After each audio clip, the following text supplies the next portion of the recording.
شکر کرو حسن آرا صرف نام کی ہی حسین ہے۔ اللہ معاف کرے، حسن آرا میں جو ذرا بھی حسن ہوتا تو اس نے قدم زمین پر نہیں رکھنے تھے۔ دماغ تو ابھی بھی ساتویں آسمان پر ہی رہتا ہے محترمہ کا۔ یہ منجلی چچی اور بیبی پھپھو کی مشترکہ رائے تھی حسن آرا کے بارے میں۔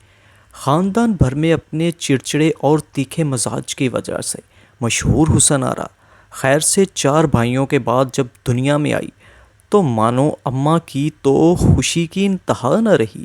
بڑی منتیں مرادیں مانگی تھی، تب کہیں جا کر اوپر تلے کے 4 بیٹوں کے بعد بیٹی کی صورت دیکھنا نصیب ہوئی تھی۔ پہلی بار جب نرس نے حسن آرا کو اماں کی گود میں ڈالا تو زچگی کی وجہ سے نکاحت زدہ چہرے پر تفکر کی بھی کئی لکیریں نمودار ہوئی۔ یہ کیا، بیٹے تو سارے صاف رنگت کے تھے، اماں خود بے حد گوری چٹی، ابا بھی گندمی رنگت کے مالک تھے، مگر بیٹی گہرا سانولا رنگ اور عام سے نکوش۔ خیر اللہ کی مصلحت جان کر ننھی سی جان کو سینے سے لگا لیا۔ دادی نے 4 عدد پوتوں کے بعد جب پوتی کی آمد کی خبر سنی تو خوشی سے نہاں شاد و فرحاں ڈھیروں مٹھائی لیے اسپتال آ پہنچی، مگر پوتی کو دیکھتے ہی اوئی ماں کہتے ناک پر انگلی جما کر بیٹھ گئی۔ اے بہو، سنگاڑے تو نہیں کھا لیے تھے؟ مجھ سے نظر بچا کر 4 لڑکوں کی دفعہ بھی خوب نظر رکھی تھی میں نے تم پر کہ کچھ الٹا سیدھا نہ کھا لو اس حال میں۔ نہیں اماں، کیسی باتیں کر رہی ہیں آپ؟ اماں جو نڈال سے لیٹی تھی بیزاریت سے بولی، پر دادی پر چندہ اثر نہ ہوا۔ آئے رہنے دو بہو، کتنے کہا تھا تم سے کہ اپنی آس پڑوس سہیلی سے ملنا جلنا کم رکھو اس حال میں، پر تم کب سنتی ہو کسی کی۔ خیر سارے ہی بچے قہری رنگت کے ہیں اس کے۔ دادی کی اپنی ہی منطق تھی۔ اماں نے بے بسی سے ابا کی طرف دیکھا، جواب تک خاموش کھڑے تھے۔ ارے اماں کیوں فکر کرتی ہیں؟ شکر ادا کریں کہ اللہ نے ہمیں اپنی رحمت سے نوازا ہے، بس اچھے نصیبوں کی دعا کریں، ابا نے متانت سے کہتے ہوئے بچی کو اٹھا کر دادی کی گود میں ڈال دیا۔ آئے ہائے، کیوں نہیں، اللہ خیر سے نصیب اچھے کرے میری بچی کے۔ دادی نے کئی بلائیں لے ڈالیں اور حکم صادر کر دیا کہ آج سے اور ابھی سے بچی کو سب حسن آرا کے نام سے پکاریں گے۔ گمان غالب تھا کہ نام کا اثر شخصیت پر ضرور پڑتا ہے۔ اسپتال سے گھر آتے ہی دادی نے کمر کس لی۔ دن میں 2 بار بچی کو نہلاتی، کئی بار منہ رگڑ رگڑ کر دھلایا جاتا، روغن بادام کی مالش اور جانے کون کون سے ٹوٹکے، سارا دن اماں کو بھی ساتھ لگائے رکھتی۔ بڑھاپا تھا، ننھی سی بچی کو اٹھائے رکھنے میں ہی ہانپ ہانپ جاتی تھی۔ اے بہو، رنگ تو مانو بہت ہی پکا لگتا ہے، کسی چیز سے نہیں کٹ رہا۔ تھک ہار کر تکیہ لگا کر لیٹ جاتی، مگر دوسرے ہی دن پھر نئے جوش اور ٹوٹکے کے ساتھ اٹھ کھڑی ہوتی۔ حسن آرا نے ہوش سنبھالا تو خود بھی دادی کے ساتھ جت گئی۔ کتابوں اور رسالوں سے پڑھ کر، ٹی وی پر دیکھ کر دونوں دادی پوتی ٹوٹکے آزماتی رہیں۔ حسن آرا اجاڑا شروع ہو گیا۔ سنگترے کے چھلکے سکھا لیے، ایسا اپٹن پیس کے دوں گی دنوں میں رنگت نکھر آئے گی۔ جیسے جیسے دادی بتائی جاتی حسن آرا کرتی جاتی۔ یہ الگ بات ہے کہ پیدائش کے دن سے اب تک حسن آرا میں کوئی فرق نہ آیا تھا، پر دادی نے ہمت نہ ہاری تھی۔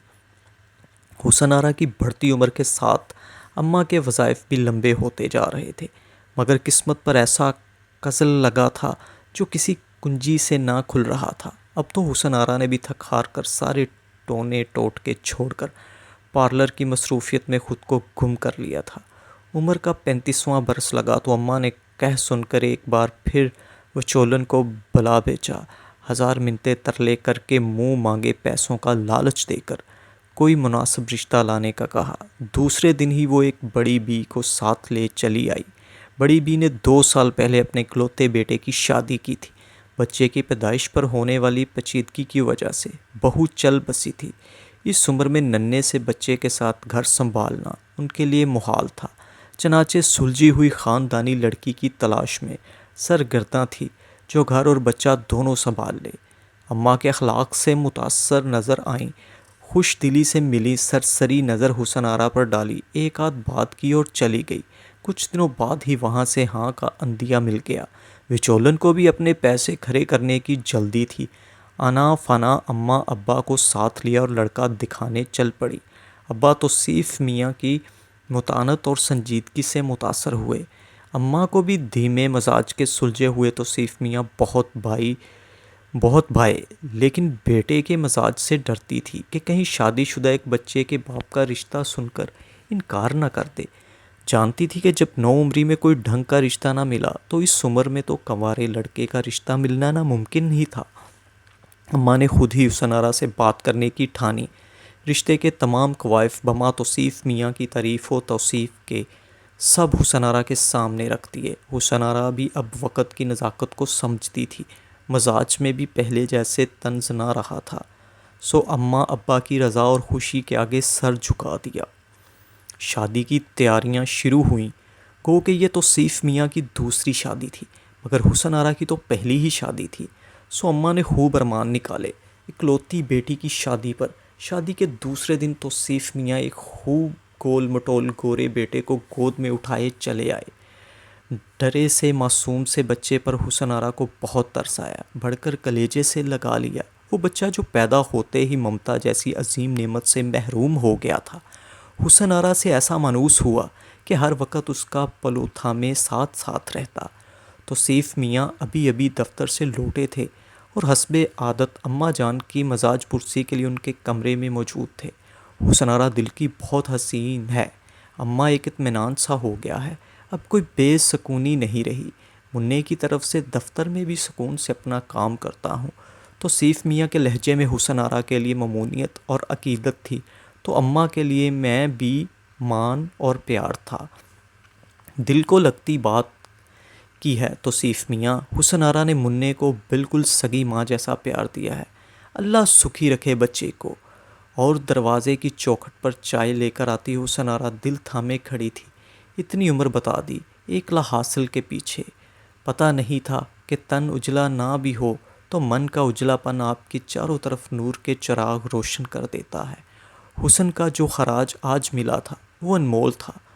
دو جلد باز آنسو آنکھوں سے پھسل کر رخسار پر امڑ آئے تھے۔ ساری زندگی اپنی تعریف کے لیے ترسنے والی حسن آرا کے لیے یہ احساس بے حد خوش کن تھا کہ وہ بھی حسین ہے، دل کی حسین۔ سیرت نہ ہو تو عارض و رخسار سب غلط، خوشبو اڑی تو پھولو فقط رنگ رہ گیا۔